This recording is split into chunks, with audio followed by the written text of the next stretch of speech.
Assalamualaikum warahmatullahi wabarakatuh. Selamat pagi Bapak dan Ibu penilai pada sertifikasi dosen gelombang pertama tahun 2025.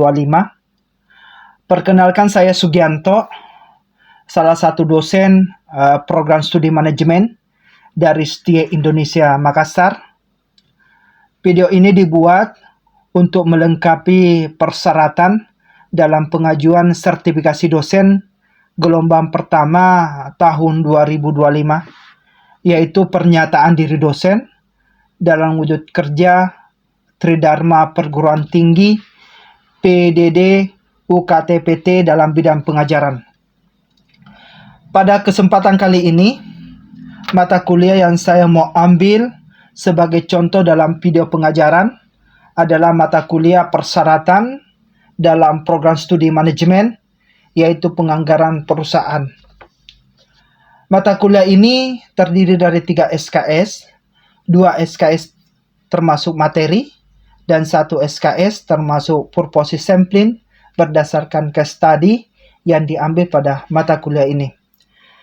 Deskripsi mata kuliah ini menganalisis konsep dasar sistem penganggaran menyeluruh, langkah-langkah penyusunan anggaran penjualan, anggaran produksi, anggaran bahan baku, anggaran tenaga kerja, anggaran biaya overhead dan biaya umum, proyeksi laba rugi, capital budgeting, dan penyusunan proyeksi arus kas dan analisis anggaran. Mata kuliah ini merupakan salah satu unsur pembentuk kemampuan berwirausaha. Setelah menempuh mata kuliah ini, diharapkan mahasiswa mampu menyusun anggaran komprehensif baik untuk industri maupun UMKM. Mata kuliah ini disesuaikan dan dipilih berdasarkan perkembangan zaman dan kebutuhan industri untuk generasi selanjutnya. Model pembelajaran dalam mata kuliah ini adalah case study.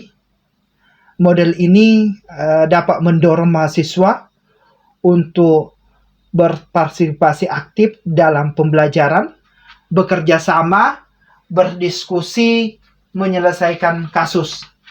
Metode pembelajaran yang saya gunakan adalah metode drill atau metode latihan.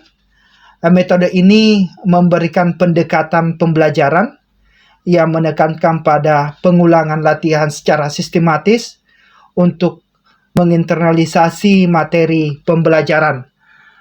Adapun metode pembelajaran yang saya gunakan adalah small group diskusi atau diskusi kelompok kecil, baru role play dan simulasi, bermain peran dan simulasi, discovery learning atau pembelajaran penemuan, self-directed learning atau pembelajaran mandiri, cooperative learning atau pembelajaran kooperatif, conceptual learning atau pembelajaran konseptual, project based learning atau pembelajaran berbasis proyek.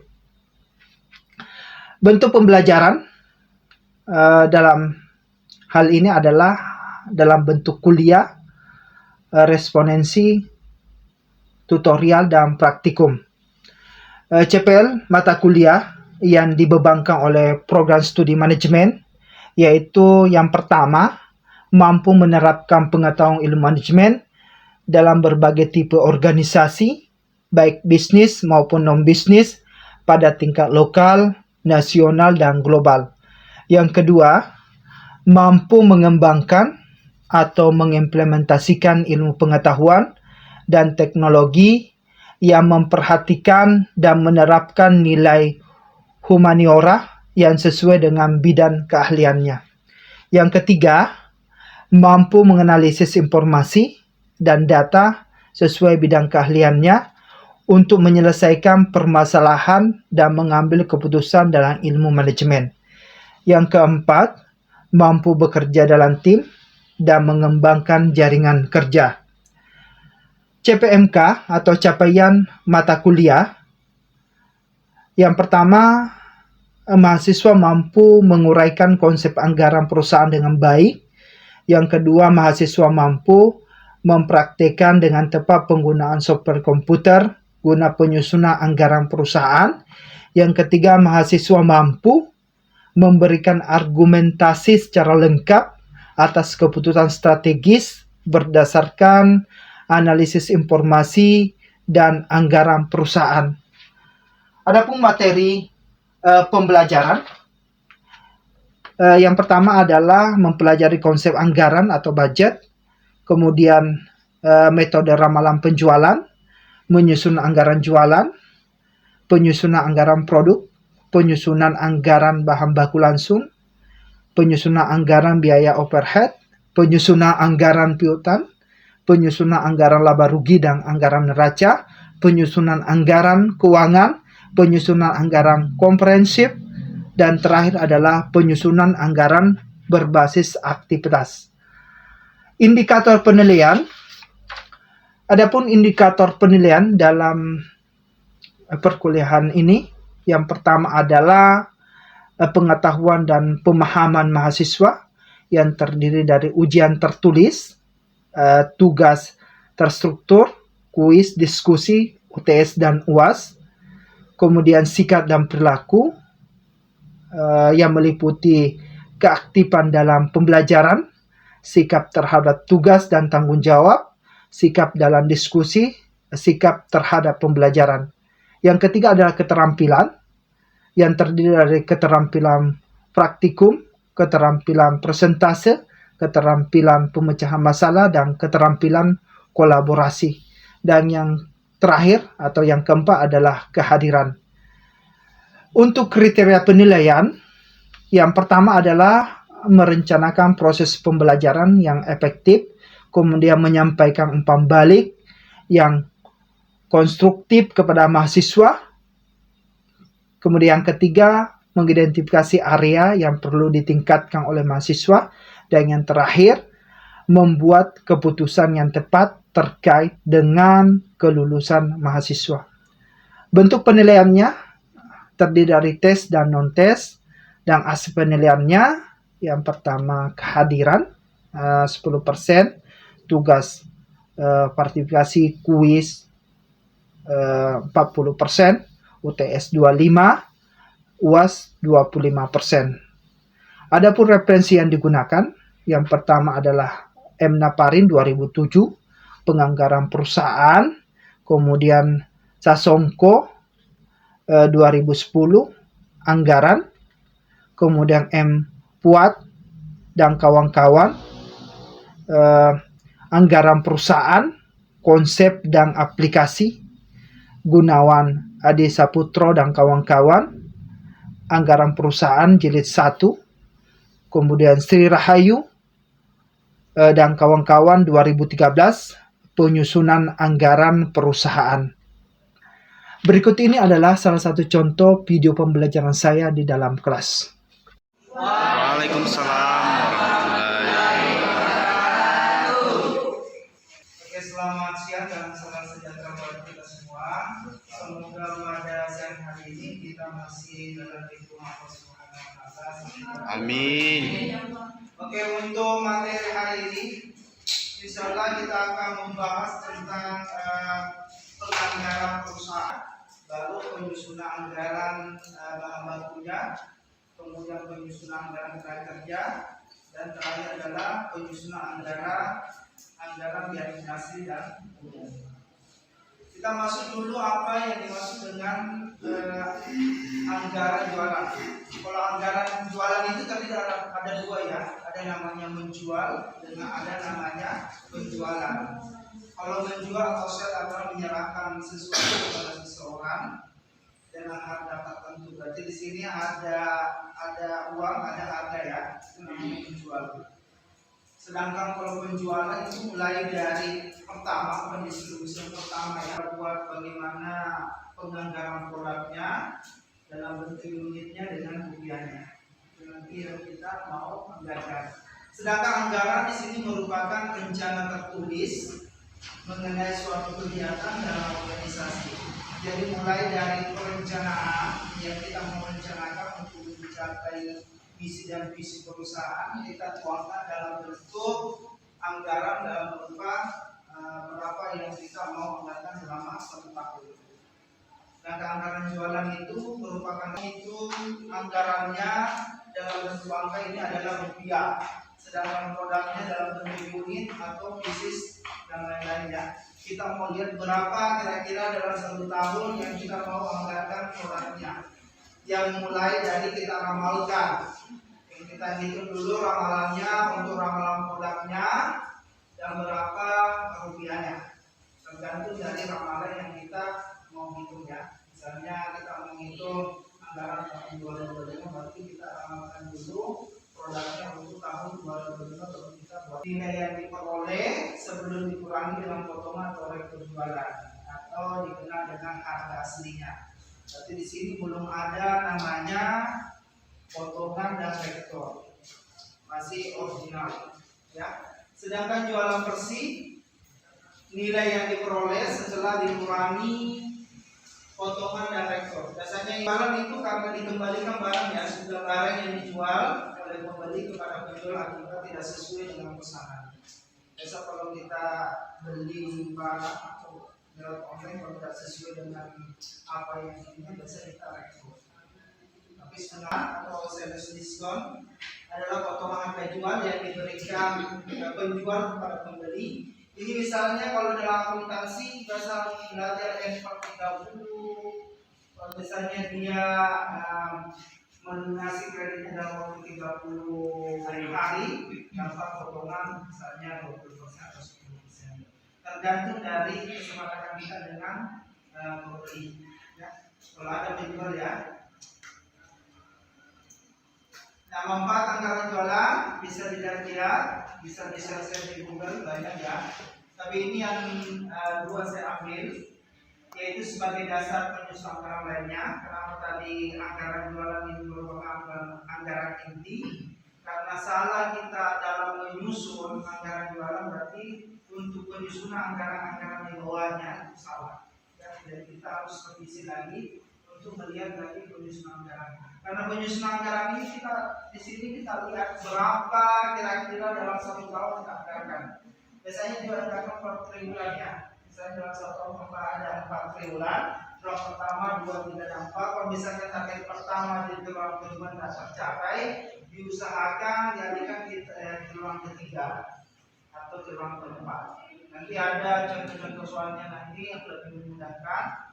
Yang kedua adalah sebagai ujung tombak dalam mencapai tujuan perusahaan untuk memperoleh laba. Karena kita sudah merencanakan dalam visi dan misi perusahaan berapa kira-kira keuntungan yang diperoleh untuk usaha jangka panjang, ini dibuat dalam bentuk anggaran jualan supaya kita tahu bahwa oh segini keuntungan saya, segini nanti target keuntungan yang saya peroleh. Ini tercermin semua dalam anggaran jualan. Nah, ini adalah anggaran jualan, merupakan anggaran kunci seperti tadi saya sebutkan. Dia merupakan anggaran inti sebagai dasar dan langkah awal dari penyusunan anggaran lainnya. Kemudian kesalahan dalam penyusunan anggaran jualan mengakibatkan kesalahan pada anggaran lainnya. Jadi kalau misalnya kita salah di sini, berarti kita harus ulangkan. Jadi berhasil tidaknya suatu perusahaan tergantung pada keberhasilan bagian penjualan. Karena ini bagian penjualan ini merupakan ujung tombak untuk memperoleh laba perusahaan ya. Kenapa dibilang dia keberhasilan perusahaan? Karena laku tidaknya produk yang kalian buat tergantung dari sales atau penjualan. Ada yang menanyakan? Ini ada beberapa cara untuk meningkatkan jualan yang dapat dilakukan dengan beberapa cara. Yang pertama, meningkatkan kuantitas barang yang dijual. Maksudnya apa ini? Yang pertama, meningkatkan kuantitas barang yang dijual untuk meningkatkan jualan atau penjualan pada perusahaan. Apa? Ya, berarti kuantitas berhubungan dengan jumlah ya, jumlah barang yang beredar. Kita jumlah barang yang diperbanyak supaya dapat meningkatkan penjualan. Yang kedua, menaikkan harga jual per unit barang yang dijual. Maksudnya apa? Seperti apa ini? Harga per unit barang. Misalnya barangnya lagi-lagi pelakunya ya, atau biasa kalau misalnya dijual. Karena ini adalah faktor-faktor yang mempengaruhi anggaran jualan. Ini faktor nanti ini yang nanti kita gunakan dalam penyusunan anggaran jualan. Yang pertama seperti adalah faktor pemasaran, ini berikuti area. Karena nanti dalam penyusunan anggaran kita menentukan area mana yang kita mau produk kita menjual. Misalnya daerah di Sulawesi, misalnya ada 4 area yang kita mau jual, anggaplah Palopo, Bulukumba, Bantaeng, sama Muni. Nah, itu membuat faktor keuangan ini juga menentukan dalam membuat anggaran ya, berapa kekuatan modal kita. Jangan sampai kita ada orderan masuk, modal kita tidak mencukupi untuk mengcover orderan tersebut. Jadi kita harus berbeda. Jangan sampai kita misalnya ada 1000 pesanan misalnya dari Bantaeng, sementara untuk untuk keuangan kita tidak mencapai di sana. Ekonomis ini juga harus diperhatikan ya, untuk meningkatkan jualan, untuk memperoleh laba atau rentabilitas, atau sebaliknya likuiditas ya. Nah, faktor teknis ini merupakan kapasitas yang mesin ya, harus diperhatikan. Jangan sampai nanti ada orderan masuk untuk kapasitas mesinmu tidak sesuai dengan apa yang dipesan oleh customer. Karena itu juga mempengaruhi dalam penyusunan anggaran. Faktor kebijakan perusahaan, saya tidak usah sebut ini ya. Seperti membuat produk kualitas nomor 1, misalnya untuk kelas menengah ke atas atau kelas menengah ke bawah. Ini masuk dalam faktor kebijakan perusahaan. Karena beda ya, untuk harganya untuk kelas atas dan kelas bawah beda ya. Untuk harga satuan per unitnya atau per bisnisnya nanti. Faktor selanjutnya adalah faktor perkembangan. Pertama yang kita lakukan dalam penyusunan anggaran jualan, yang pertama itu kita harus mempertimbangkan faktor-faktor yang mempengaruhi anggaran jualan yang tadi ya. Yang tadi saya sebutkan ini ada beberapa ya. Nih. Yang pertama kita harus mempertimbangkan dulu itu, setelah itu menetapkan harga jual untuk produk tertentu. Kita lihat, kita survei. Kalau misalnya produknya sama dengan kompetitor, kita cek, oh harganya segini per bisnisnya dia. Berarti dia larinya kemana? Apakah larinya menengah ke bawah atau menengah ke atas? Itu maksudnya ya. Kemudian membuat taksiran tiap jenis produk, taksirannya apa, produk apa yang mau Anda buat. Nanti dalam bentuk, nanti dihitung dalam bentuk anggaran jualan. Misalnya produknya, anggaplah makanan ya. Misalnya makanan, bakso lah, anggaplah ya. Misalnya ada 2 produk yang kita buat, yaitu bakso beranak sama bakso apa? Bakso raya. Boleh. Jadi kita harus tentukan produknya itu, ya. Karena itu nanti kita taksir berapa harga per 1 bakso. Nah, selanjutnya adalah memperhitungkan anggaran jualan. Nah, ini kita buat anggaran jualannya. Dan terakhir adalah menyusun anggaran jualan. Kalau menyusun anggaran jualan berarti kita buat 2 anggaran untuk berapa jumlah produknya dengan berapa jumlah rupiahnya. Nanti lebih mudahnya nanti kita lihat ke contohnya. Ada yang bertanyakan tentang teori pengantarnya sebelum kita masuk ke contoh atau prakteknya? Ada? Contohnya adalah perusahaan kecap asli ya, mempunyai data jualan sebagai berikut. Nah, kita mau lihat menghitung untuk anggaran jualannya atau amalannya tahun 2022 ya. Data di atas mulai dari 2017 sampai dengan 2021 untuk triwulan, dalam 1 tahun ada 4 triwulan. Triwulan pertama, 2 dan 3. Dan 4 Kemudian ini distribusi areanya ada dua. Perhatikan distribusi area ada dua, Palopo dengan Bone. Perbandingannya untuk Palopo 2, Bone 1. Berarti 2 banding 1. Nah, untuk harga, untuk produknya ya, ini ada 3 macam produk yang mau didistribusikan ke sana. Yang pertama adalah produk kecap sedang, kecap manis, dan kecap asin. Jadi 3 produk. Untuk harga, untuk masing-masing distribusi atau area, ya, untuk kecap sedang harganya 500 untuk Palopo ya, karena ini berpengaruh nanti dalam perhitungan anggaran. Jadi nanti kita buat dua anggarannya, yang pertama untuk wilayah Palopo dengan wilayah Bone. Kalau misalnya di sini yang nanti, kalau misalnya di soal anggaplah 4-5 areanya, berarti kita harus buat 5 anggarannya. Palopo bisa dilihat untuk kecap sedang, manis dengan asin. Untuk Bone berapa per botolnya ya? 600, 750 dengan 600. Nah, perhatikan lagi soal selanjutnya, distribusi penjualan untuk produk ditaksir untuk kecap sedang 50%, berarti 50% dari Palopo ya, baginya nanti ke Palopo dengan Bone. Untuk kecap sedang ya 50 ini, untuk kecap manis 30 dan kecap asin 20%. Yang ditanyakan adalah yang pertama, hitunglah ramalan jualan tahun 2022 baru susunlah anggaran jualan tahun 2022. Jadi kita mau mencari ramalan jualannya untuk tahun 2022. Langkah pertama yang kita harus lakukan, kita dulu membuat, kasih dulu totalnya ini, kemudian kita cari rata-rata dengan persentasenya.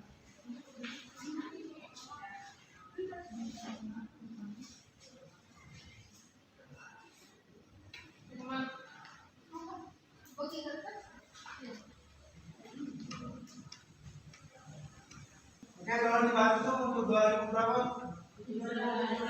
2017 term pertama 28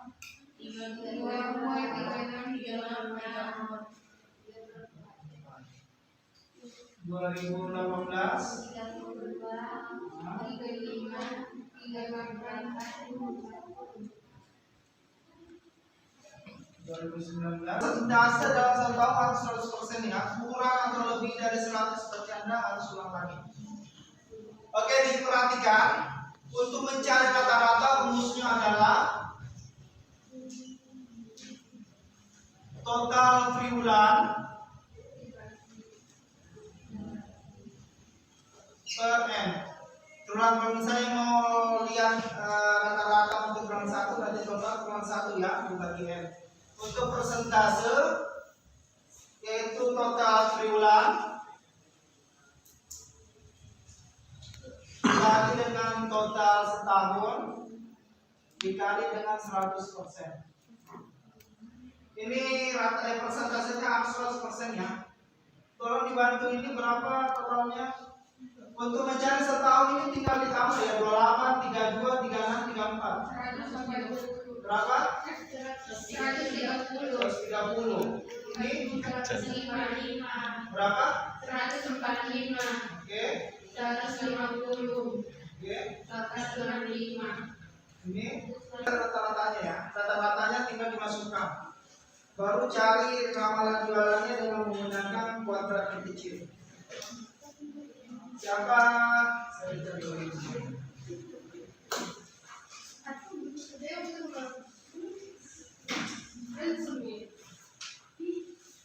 Menurut dasar di mana? Mana? Coba nanya.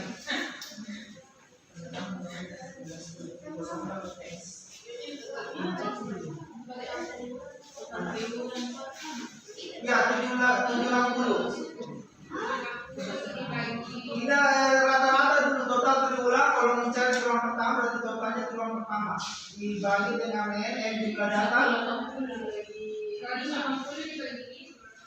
Oke.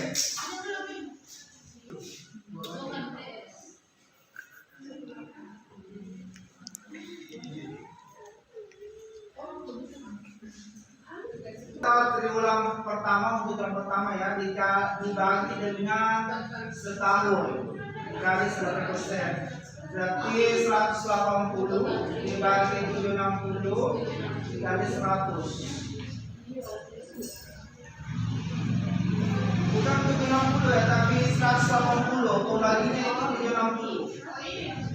Nah, bulan pertama, kan bulan pertama totalnya ya 180 total setahun. Pengaruh nanti dalam penyusunan distribusi per triwulan ya, jangan sampai salah. Karena kita mau hitung distribusi triwulan ini belajar Paroko dan mulai triwulan pertama 2, 3, dan 4 itu Paroko dan salah satu 2, 3 dan 4 itu Boneko. 68 itu 23,7 ya, karena 8 itu di belakang jadi 1,7 nah jadi 6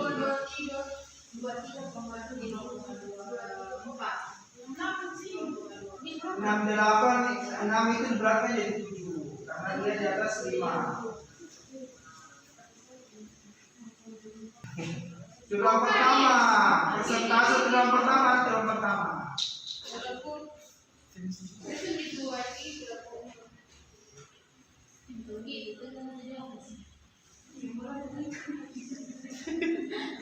Dua tiga, 67 itu 6 itu belakangnya 7, 23,7 saja.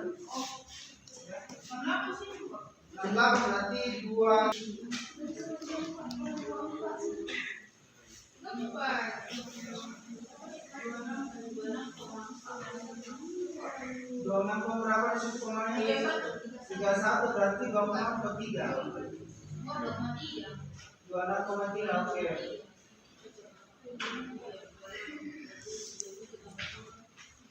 Oke, sudah 100% ya. Pertanyaan pertama, hitunglah ramalan tahun 2022.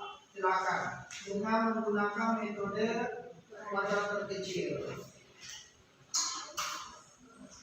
Silakan cari sudah ada dalam setahunnya ya. Berarti tinggal masukkan cari X dengan S pangkat 2 dengan Y nya. Dimasukkan dalam rumusnya. Ini Ya.